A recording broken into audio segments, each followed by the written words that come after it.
Tajrid adalah teori sufistik yang diantonimkan dengan istilah ashab atau kasab. Jika secara bahasa, tajrid itu memiliki arti penanggalan, pelepasan, atau pemurnian. Maka secara maknawi adalah penanggalan aspek-aspek dunia dari diri atau nafs, atau secara singkat bisa dikatakan sebagai pemurnian diri. Tajdid berasal dari kata jada yajidu jidan atau jidatan, artinya sesuatu yang ternama, yang besar, nasib baik, dan baru. Tajdid dimaknai dalam 3 hal, yaitu sebagai i'adat al-syai kal mubtada atau mengembalikan sesuatu pada tempat semula, al-iya atau menghidupkan sesuatu yang telah mati, al-islah atau menjadikan baik, mengembangkan.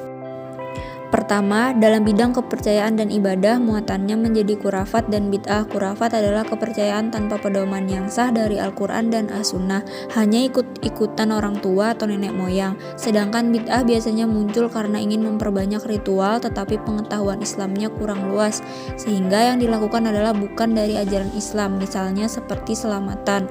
Kedua, masyarakat Jawa pada umumnya menggunakan upacara selamatan dalam berbagai peristiwa, seperti kelahiran, khitan, perkawinan, kematian, pindah rumah, panen, ganti nama, dan sejenisnya.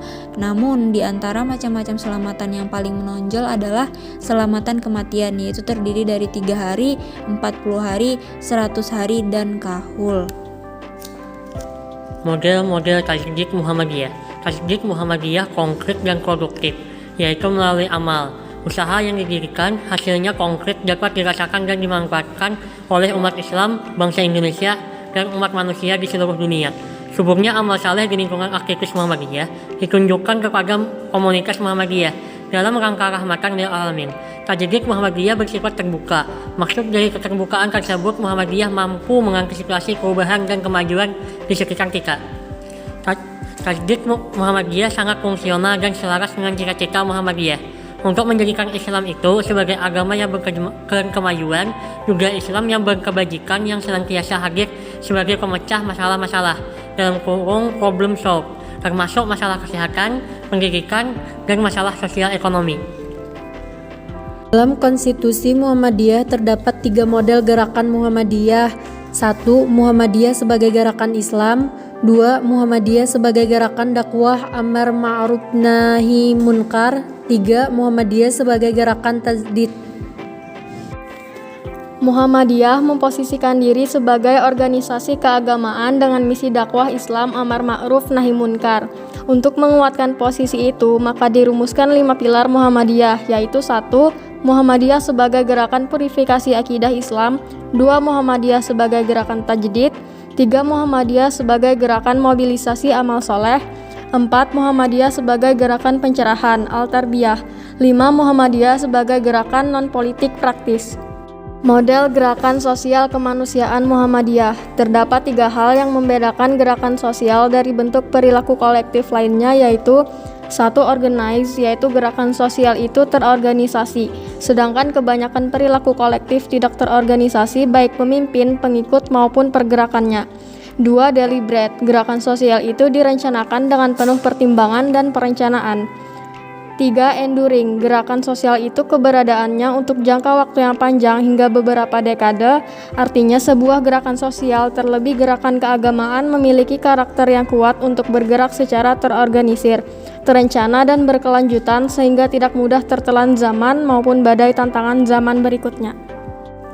Muhammadiyah 100 tahun kedua meninjau ulang paradigma yang selama ini dipegang merupakan suatu keharusan. Misalnya, sikap Muhammadiyah terhadap persoalan budaya lebih bersifat monolitik.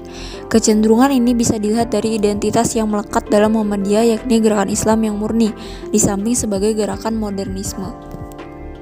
Diharapkan mampu melangkah dengan pandangan dan strategi yang lebih tepat sasaran dan mencapai keberhasilan dalam mewujudkan visi dan tujuannya, baik tujuan jangka menengah dan jangka panjang, maupun tujuan ideal, yakni terbentuknya masyarakat Islam yang sebenar-benarnya. Untuk mencapai tujuan yang ideal ini, diperlukan transformasi baru dalam aktualisasi gerakannya di berbagai bidang kehidupan. Disinilah pentingnya aktualisasi ideologi modernisme reformasi Islam dalam gerakan dakwah dan tajdid gelombang kedua yang diperlukan Muhammadiyah. Melalui potensi dan modal sebagai gerakan pencerahan, Muhammadiyah diharapkan terus berkiprah untuk pencerahan dan kemajuan bangsa, serta mampu menjadikan gerakan Islam kosmopolitan yang membawa Islam sebagai rahmat bagi seluruh alam. Selain transformasi dalam aktualisasi gerakan, juga transformasi di bidang pemikiran, pendidikan, kesehatan, ekonomi, dan usaha-usaha lain yang bersifat unggul dan terobosan. Muhammadiyah dituntut untuk terus berkiprah dengan inovatif. Jalaluddin Rahmat pernah menawarkan formulasi tauhid sosial sebagaimana gagasan Dr. Muhammad Amin Rais sebagai blueprint Tajdid Muhammadiyah Jilid 2. Ahmad Syafi'i Ma'arif menawarkan Muhammadiyah sebagai gerakan ilmu untuk melangkah ke depan di tengah pergulatan pemikiran Islam dan tantangan besar yang demikian kompleks saat ini. Nurcholish Madjid secara isyarat memberikan catatan agar gerakan-gerakan Islam modernis seperti Muhammadiyah memperkaya khazanah keilmuan dan pemikiran agar kunci metodologis yang selama ini kuat dimiliki dilengkapi dengan kekayaan materi pemikiran baik yang bersifat pemikiran Islam klasik maupun kontemporer.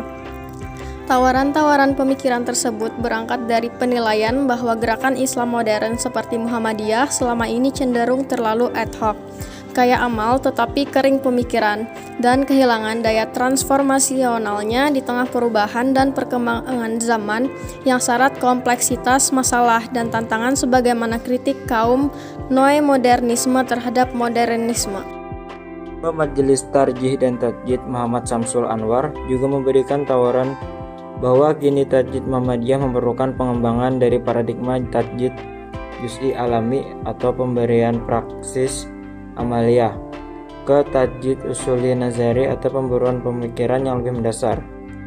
Dalam konteks ini, secara sistemik tentu saja keseluruhan pengembangan pemikiran tajdid itu berada dalam bingkai dan legalitas organisasi, bukan bersifat perseorangan kecuali untuk wacana dan pengembangan wawasan pemikiran.